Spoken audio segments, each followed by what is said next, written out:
Hey everybody, it's Rory from ANS Gear, and we are looking at a tank from Ninja today. This is the Ninja 22 cubic inch 3000 PSI aluminum bottle right here. So this bottle is great for pump players, scenario players, people that are just shooting like first strike rounds, people that don't shoot a lot per game, yet don't want to really sacrifice on size too much. 22 cubic inch, it's much bigger than that 13 cubic inch bottle.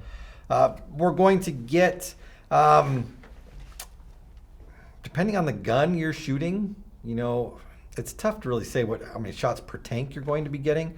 But I would say, I don't know, 250 to, 4 maybe. I mean, 4 is pretty high, but you never know, depending on the efficiency of your gun. I would ballpark it around 250 though, 250 plus or minus 50. Again, all depends on the tank or the gun. That is not a definitive estimate right there. So don't yell at me if you're getting less than that, or you can pat me on the back if you're getting more than that. Whatever. It is a 3K bottle, so a 3000 PSI bottle. It comes with the standard regulator on it, so standard adjustable output regulator, adjustable from about 450 to 850 PSI. I'll break one down and show you how that works in a minute. It has 2 burst discs, the below 1.8K burst disc and the 5K burst disc. Standard mini gauge on there.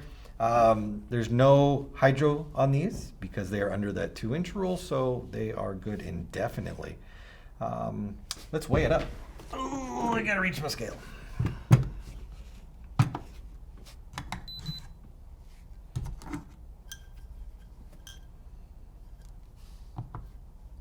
make sure we're at zeros. All right. So 1 pound, 6.5 ounces, not very heavy for the length bottle that you're getting, and being an aluminum bottle. 1 pound, 6.5 ounces is not very heavy at all. It is a rather tall bottle. I don't have a tape measure, but you're looking probably, 1.5 feet or so in length. You can replace this. They do make different regulators that you could put on there. So maybe you wanted the ultralight regulator, you could get a slightly lighter version of the regulator, an aluminum bonnet rather than the brass bonnet, and that'll take some of the weight away.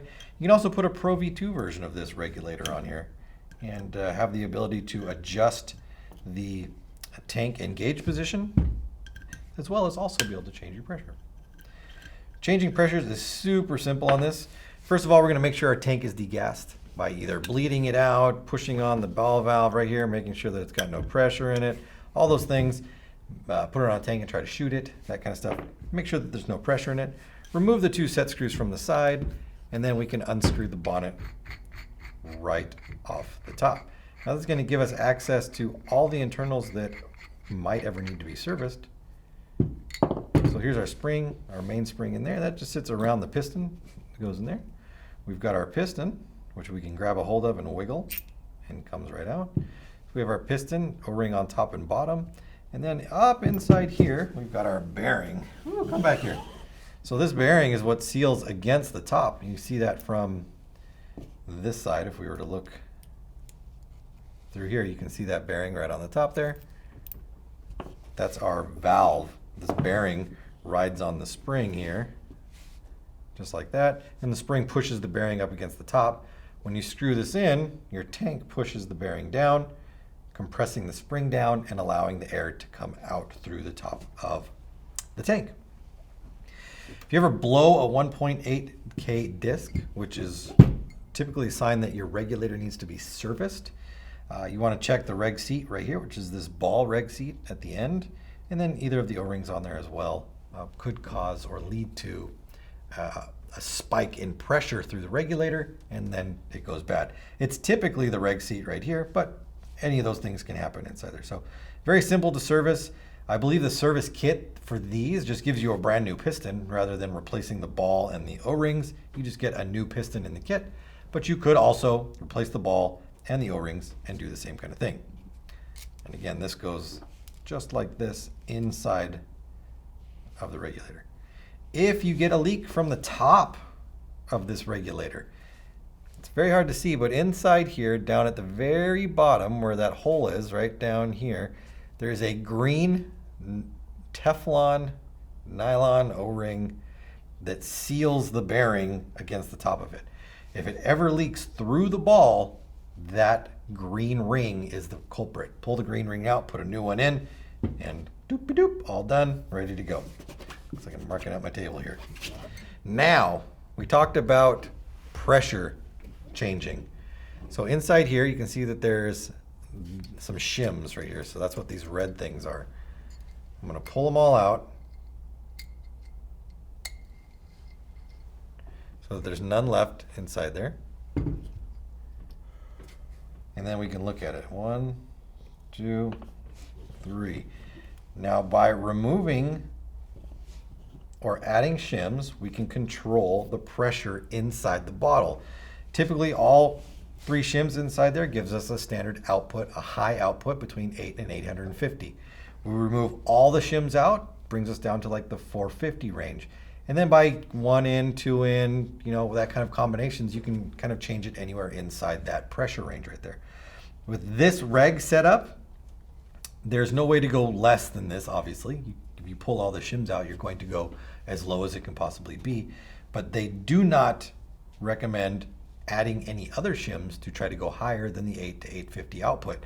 If you need a higher output bottle, there is a special reg just for that. It's called the SHP regulator, which will give you an output pressure of somewhere between 9 and 1100 psi.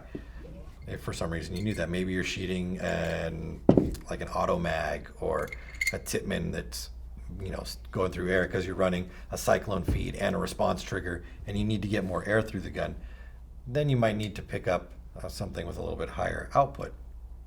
Other than that, you really shouldn't need to.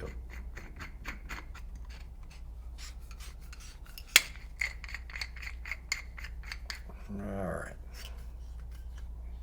We've installed everything back together. We're just going to put our screws in. One thing with all regulators that you need to remember is to keep these 2 set screws on the side nice and tight. I see regulators come in all the time where these screws are loose, and then when the customer puts the tank on or tries to take it off, this part stays in the gun. The bonnet stays in the gun, ASA, but the regulator distribution block, the lower end of the regulator, and the tank unscrews from this.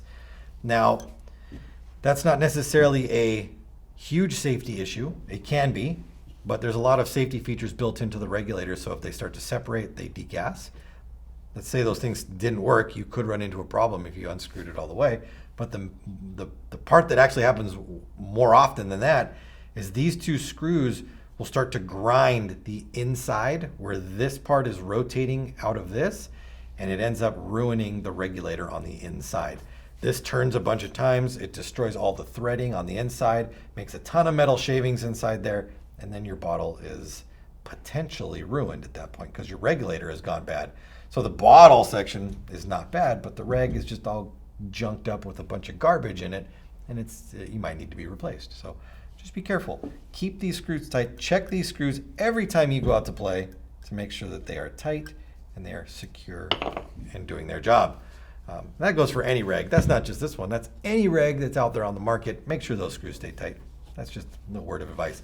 But anywho, yeah, great for pump players, great for scenario players. The Ninja 3000 PSI 22 cubic inch bottle is available through the website, plus many other bottles from Ninja.